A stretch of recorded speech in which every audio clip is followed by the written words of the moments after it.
안녕하세요, 김 팀장입니다. 자, 한 주간의 이슈입니다.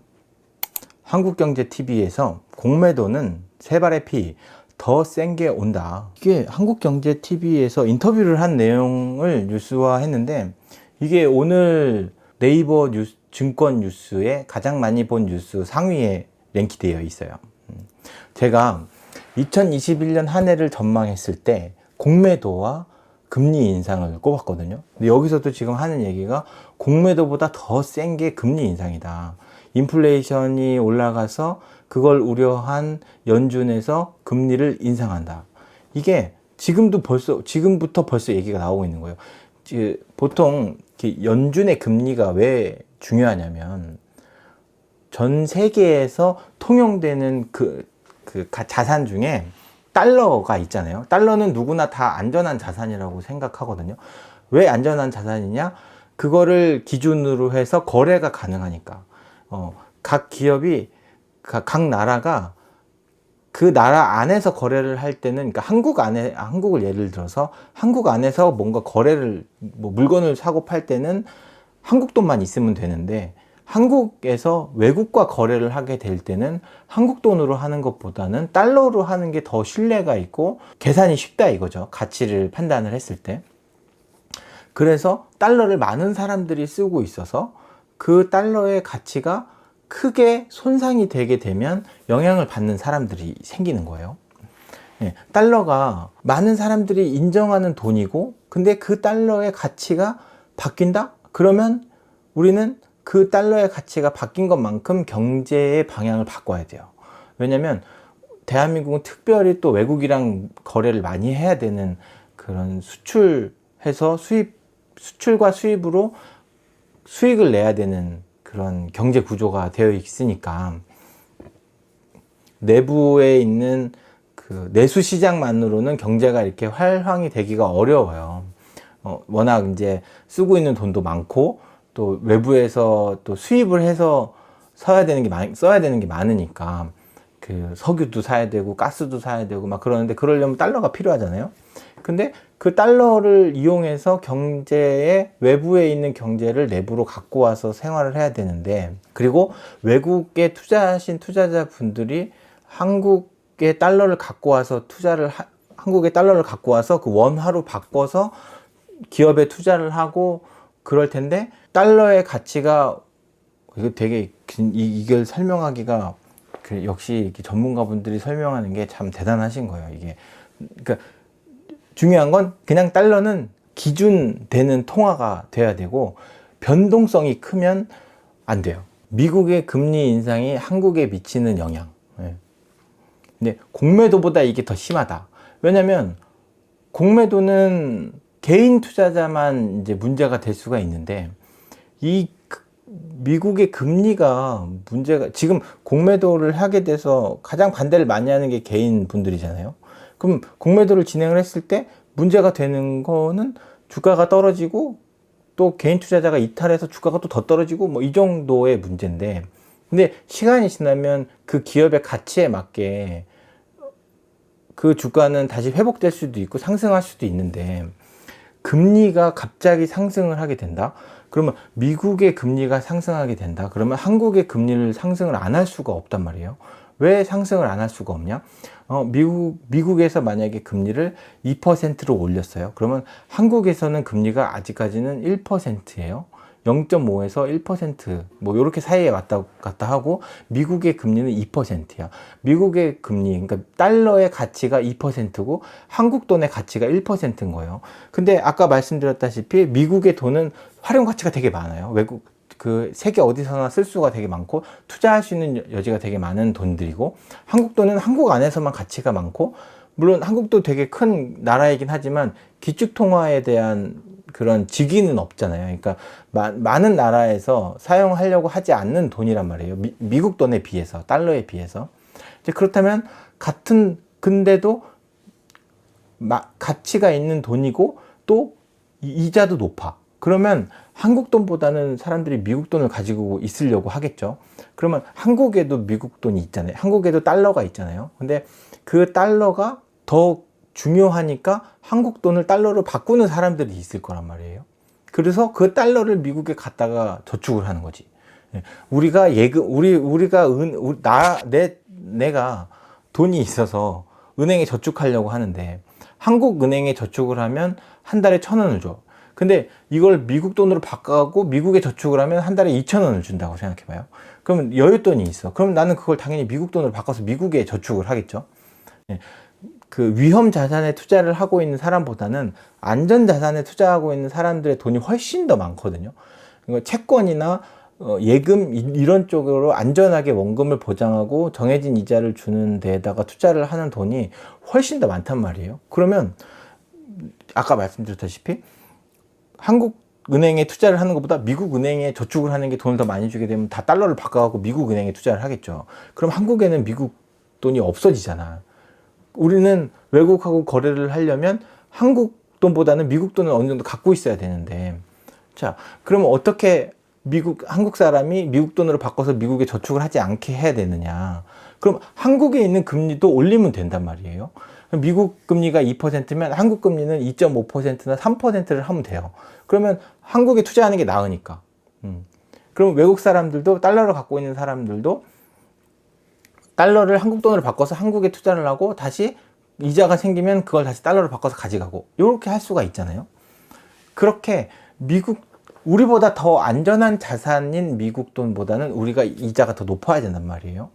근데 이 이자를 높이는 거에 미국 돈의 이자가 높아지는 것도 되게 위험한 상황이지만 지금 현재 한국 나라 자체를 봤을 때 한국에서도 금리를 올리는 것에 대한 리스크가 있어요. 왜 그러냐면 대출 받고 집 사고 대출 받고 주식을 산 사람들이 많단 말이에요. 대출 받고 주식 산 사람들은 자기가 본인이 리스크에 책임을 진 거니까 그거는 본인이 책임을 져야 된다고 봐요. 여윳돈으로 하라고 하는 이유가 그런 리스크를 감당하지 않으려고 여윳돈으로 하라고 하는 건데, 근데 뭐 집 사는 것도 물론 똑같죠. 집도 빚을 져서 사게 되면 레버리지를 일으켜서 집값이 상승했을 때 더 많은 수익을 내고 또 전세 세입자를 껴서 갭 투자를 하게 돼서 그러면 내 돈은 뭐 한 3천만 원만 투자를 해서 집값이 1억이 오르면 뭐 3배 이상 내는 거잖아요.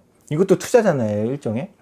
집값이 그렇게 해서 빚을 많이 져서 집을 많이 샀는데 금리가 갑자기 1%나 1%대였던 금리가 3%로 올라가게 되면 한 달에 내야 되는 이자가 3배로 늘어나게 될 텐데 그러면 이자를 못 내는 사람도 많아질 거고, 그렇게 되면 이자를 못 내게 되면 미국이 서브프라임 모기지 사태가 왜 났어요? 그렇게 집값이 바로 떨어졌는데 대출 받아서 집을 사는 사람들이 대출을 못 갚으니까 은행이 들어 누운 거냐. 네. 우리나라도 그런 상황이 올 수도 있다는 거예요. 물론 그런 상황이 올 거라고 예측이 되니까 오지 않게 하려고 정부에서도 아니면 증권이나 뭐 이렇게 정치권이나 정부에서도 그렇게 되지 않게 하려고 노력을 하겠죠.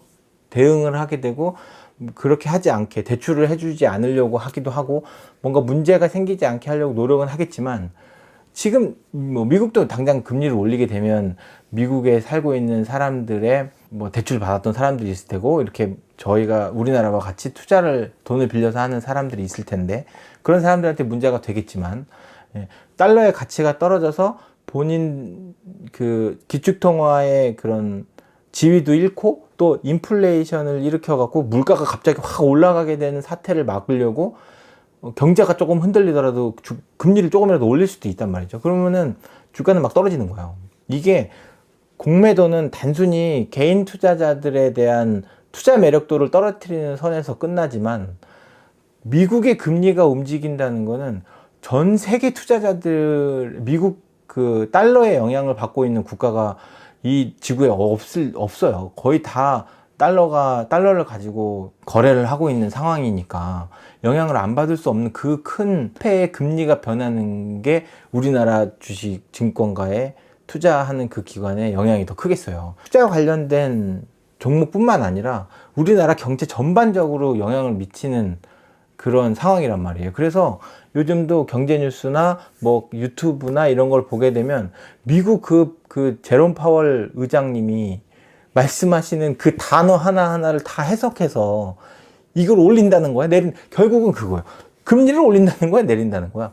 그 얘기를 뭐 돌려서 얘기를 하는 건지 이게 그 미국의 그 연방준비은행에서 연방준비은행은 금리를 올리는 거 아니면 내리는 거.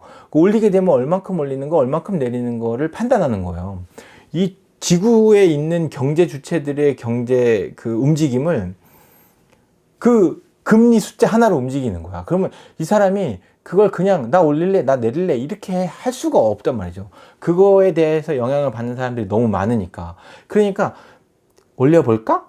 아니면 올릴 수도 있는데 이렇게 막 조금씩 간을 보는 거예요. 그래서 그 경제가 세상의 경제가 어떻게 움직이는 건지 보는 거지. 이게 경제가 급속도로 바뀌게 되면 폭동도 일어날 수도 있고 아니면 자기네들이 그런 걸 관리를 제대로 못해서 일으키는 리스크도 있으니까 심하게 변하지 않게 하려고 하는 것 같아요. 제가 볼 때는. 사람이 이제 상대방이 어떻게 움직일지 궁금하니까 이렇게도 얘기해보고 저렇게도 얘기해보고 그러는 거예요. 어찌 됐든 어느 방향으로 움직이거나 그러니까 금리가 올라가거나 내려가거나 그대로 있구나. 이 세 가지인데 지금은 더 이상 내려갈 데가 없단 말이에요. 마이너스 금리가 되지 않는 이상. 그러니까 더 이상 내려갈 데가 없으면 두 가지 경우가 있겠죠. 그냥 올리지 않거나 올리거나. 그러니까 올려볼까? 라고 이제 이렇게 시장을 건드려 본다고 봐요. 네. 올려볼까? 이렇게. 그러면은 이제 그걸 가지고 경제 주체들이나 투자자분들이 예측을 하는 거죠. 올릴 거야. 아니야, 안 올릴 거야. 근데 그런 걸 가지고 주가가 변동을 하게 되는 거예요. 아, 금리를 올리게 되면 뭐 이자가 높아지고 투자를 하기가 어려워지고 아니면 금리를 올리지 않게 되는데 올릴 것 같으니까 좀 그럼 난 이번엔 또 투자를 좀 하지 않을래. 이렇게 하게 되고 어쨌든 세상은 변하고 그 상황에 맞게 흘러가는 거죠. 예, 사업은 지속이 되고 있고 사람은 살아가고. 그래서 제가 투자를 하고 있는 것 중에 금리의 변동이 있더라도 인간이 삶을 영위하기 위해서 사용되는 재화, 예, 그리고 에너지 이런 것들은 금리가 변해서 가격이 올라가고 가격이 떨어질 수는 있어도 사라지진 않을 거잖아요. 제가 투자를 하면서 사라지는 기업 그리고 사라지는 그런 종목에는 투자를 하지 말자. 왜냐면 사라지면 내가 투자하고 있는 투자 금액이 완전히 없어지는 거니까 복구할 수 있는 여지가 없잖아요.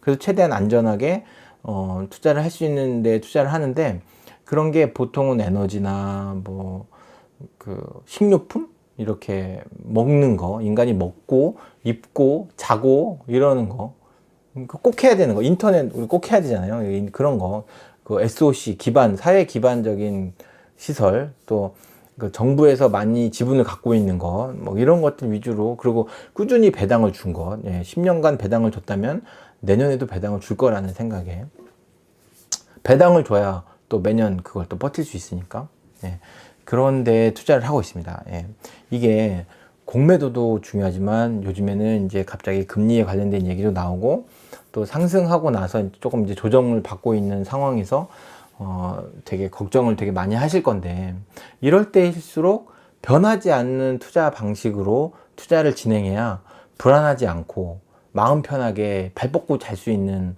그런 투자자가 될 거라고 생각합니다. 예.